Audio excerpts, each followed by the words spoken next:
Oh man!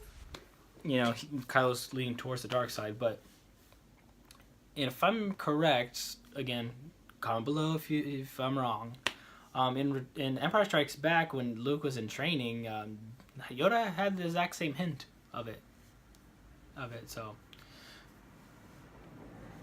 I think that's why I think people were a little pissed off because they were repeating what Luke already fixed, like Luke saving his father, from the dark side in Return of the Jedi. Like, why would he repeat the same thing with Kylo? My thing is, okay, after the Return of the Jedi, technically, until Rey is born, he was the only Jedi, and here he is alone, having to train the new generation that were born. Do you realize how much pressure that is? Like, do you not realize? And come on, like, probably the pressure got to him. Like, the moment he saw a hint of darkness in Kylo, like, he shot the gun. He didn't kill him, but he caught himself about to. He had the fucker all lit up and everything, and he caught himself saying, like, this is fucked up. Like, really, I stooped this low after everything Yoda trained me for. That added more to Luke's character, because don't get me wrong, guys, I really wanted Luke to have that epic badassery, and all I got was him having his using the Force to send like another version of him across the galaxy to another planet. And I thought that was pretty awesome. I thought that was pretty awesome, and especially when he told Kylo, like, just to sum this up quickly, like, sure, you could kill me, but I'm gonna know the shit out of you. Pretty much. Almost like what Obi-Wan said when he said, you strike me down, I'll be more powerful than you could ever imagine. Sorry, I'm rambling. I'm just trying to get everything, up. And again, this is my first time doing one shot, but oh, and a lot of people had a problem with Leia having Force powers. There was a hint of that in Empire Strikes Back, guys, and Return of the Jedi. There was a hint of that, and again, I know this movie didn't really time jump like they usually do, but at some point, like, she could have learned this easily. Like, don't get me wrong, like, we're not... That doesn't mean she's so strong, but she was at least able to control it to shield herself from the vacuum of space. And, of course, if you notice in the scene, everyone's freaking out to open the door for her, because at least, I guess she's had these abilities for so long, and it doesn't last long. So she's not totally powerful. And to me, that was so awesome, by the way. That just adds more. And the whole... Oh, and back to the whole ghost thing. And for those of you that don't know or don't want to even give the prequels a try, I'm one of those people that I kind of like the prequels. I can't handle the Clone Wars. Fuck that movie. I really can't. It's boring. I had to skip this shit to get to the end. Phantom Menace is a little slow, but I don't mind it. But Revenge of the Sith, I could go back to easily just because it has some awesome lines. By awesome, I mean really corny, but it's freaking hilarious.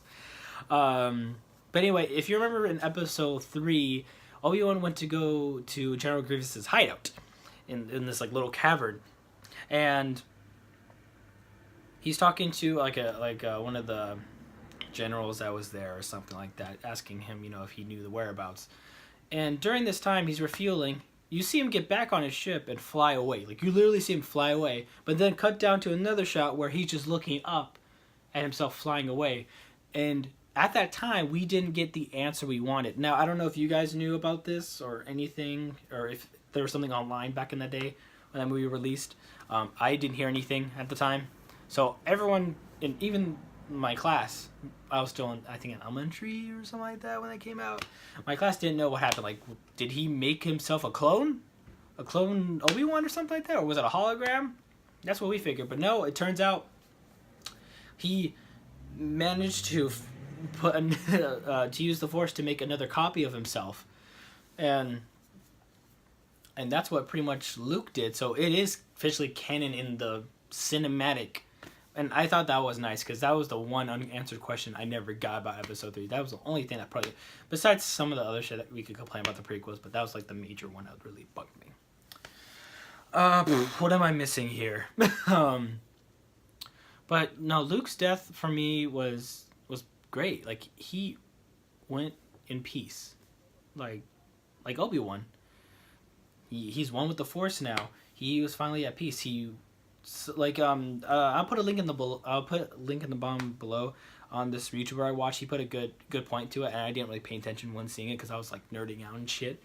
If you notice, Luke doesn't look the same from where in that scene from what he looked like in the island. He's all scruffled, and in this scene, he's just like he looks like what he did in his what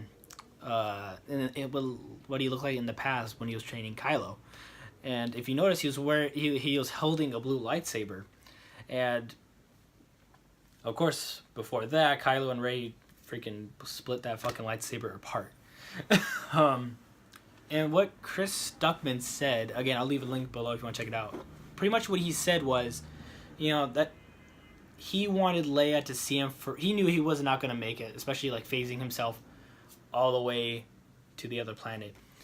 And it was pretty much his last goodbye to him. Like he wanted Leia to remember him as he was when he was training Kylo, this pretty much hero. And even though he did die in peace, he didn't have the heart to face her in his state when we saw him on the island. And that was just awesome, guys. Like I thought like that was a perfect ending for this Luke. Now I know a lot of you grew up with Luke Skywalker. There's people watching this video that have seen it from day one when it first released, and I know you really want him to be badass. But we all, in general, if I could say anything about this, whole conversation, because we're going for 15 minutes now, is we all wanted something new. That's what most of people's complaints about The Force Awakens was. We all liked The Force Awakens. I did too. But we wanted something new, something fresh. And we did.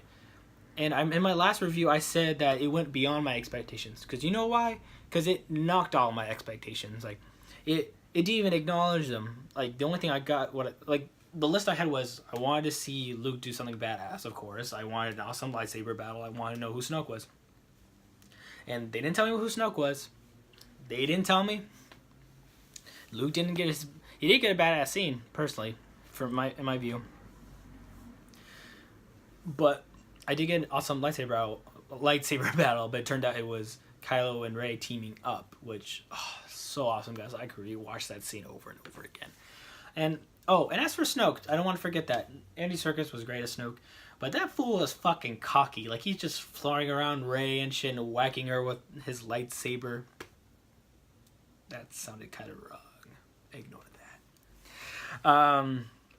But listen, guys, like, if Snoke, don't get me wrong, I did like the design of him. I did like the mystery. I did want to know something about him. But you know what? He was just another fucking Palpatine, guys. Do we really need another one? We got tired of seeing the Death Star so many times. Like, do we really need another Palpatine? And if you really want your fix, at some point, you guys complain to the point where probably Disney's going to write a book or tell an author to write a book about it. But again, that is pretty much my view on, or my spoiler talk on Star Wars The Last Jedi, guys. Thank you guys for hearing me, because I know this video is going on 17 minutes, but I appreciate you guys listening. But again, guys, I really loved The Last Jedi.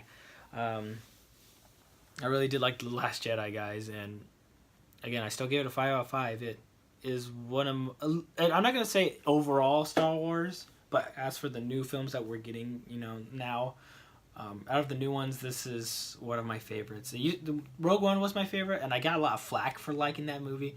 And I know it's full of fan service, but I felt like The Force Awakens had more, if that made sense. At least Rogue One had its own thing going, even though it did have fan service. But come on, guys, you can't deny that Vader scene was fucking awesome. Come on, we all want to see that shit at least.